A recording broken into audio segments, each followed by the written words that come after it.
we are excited for the next generation. That is all what we're about.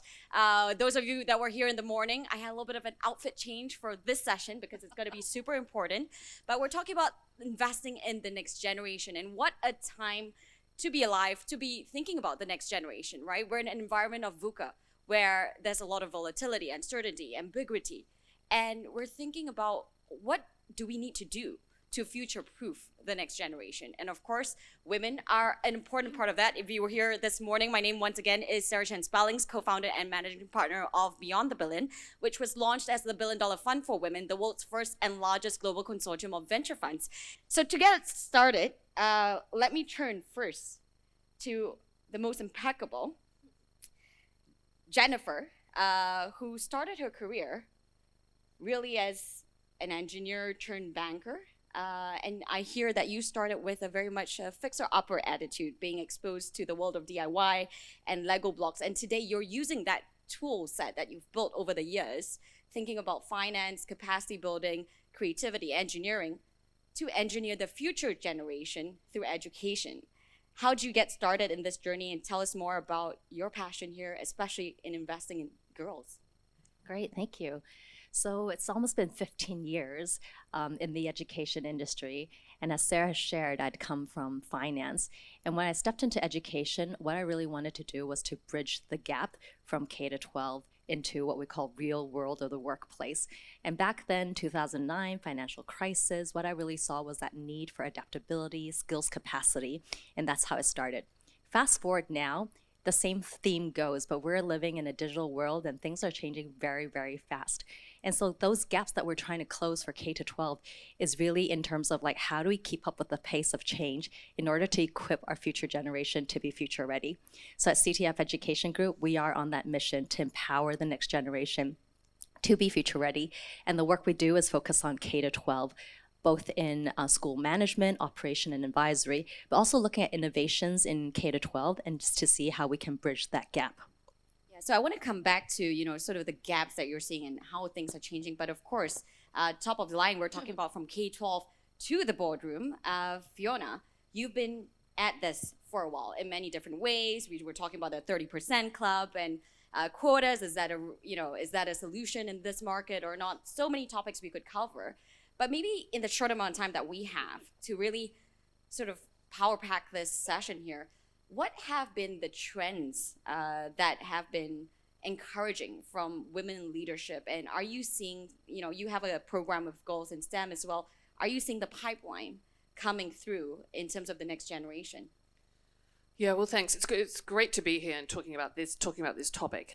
In terms of trends, right? So just to do a bit of baseline framing on that, we're still seeing real challenges for women and girls in Hong Kong and inequalities, right? We're still facing challenges in the pipeline. We have older women and working mothers, well, non-working mothers missing from the formal economy. We have 1 in 3 women who are experiencing sexual violence.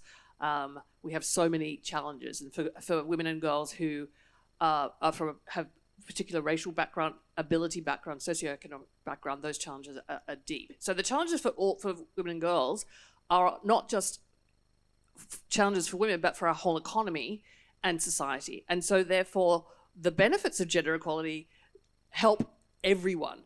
And this is actually, in terms of talking about trend, that's been a core focus for us at the Women's Foundation, to actually bring everyone along for systemic change and to make that point that gender equality is an imperative that benefits men, women, boys, girls, all genders, but also our economy. And we know that research shows that companies that prioritize gender equality have a circa 60% increase in profitability, productivity, attraction and retention of talent.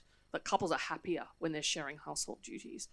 So this is a trend, and people getting on board with that. We're seeing some positive signs, but there's more that we have to do. And we take an ecosystem approach to change, involving all different stakeholders. As I said, different genders, different ages, academia, business, really coming together so we can address from the grassroots up to women on boards. So we're making some progress. People are getting their heads around this now, I think. I think in terms of board gender diversity, people are starting to say, why do I have to do this? What is it to how how can I do it?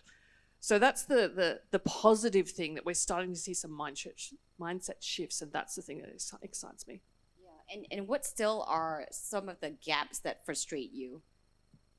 Well, I think, similar to Jennifer, the gender gap in STEM is, it's a big one. We've launched a Girls Go Tech program in 2015, and we did some research on that gap and found that girls are 4 times less likely to take STEM subjects and careers than boys. And what's the reason for that? It's stereotypes, biases, lack of role models, support. And from girls from underprivileged backgrounds, though, that's exacerbated. So that's, we're making progress, and we think, our intervention is we're seeing results in terms of increased confidence, increased intention to study, which is great. And but we need to obviously do more, particularly as we come into the new AI era. So I'd encourage everyone, invest in the next generation, as Jennifer's doing, as we're doing from an NGO perspective, because we really need to close that gap, particularly as we look forward on the trends that are coming. Yeah. Thank you so much, and wishing you all the best.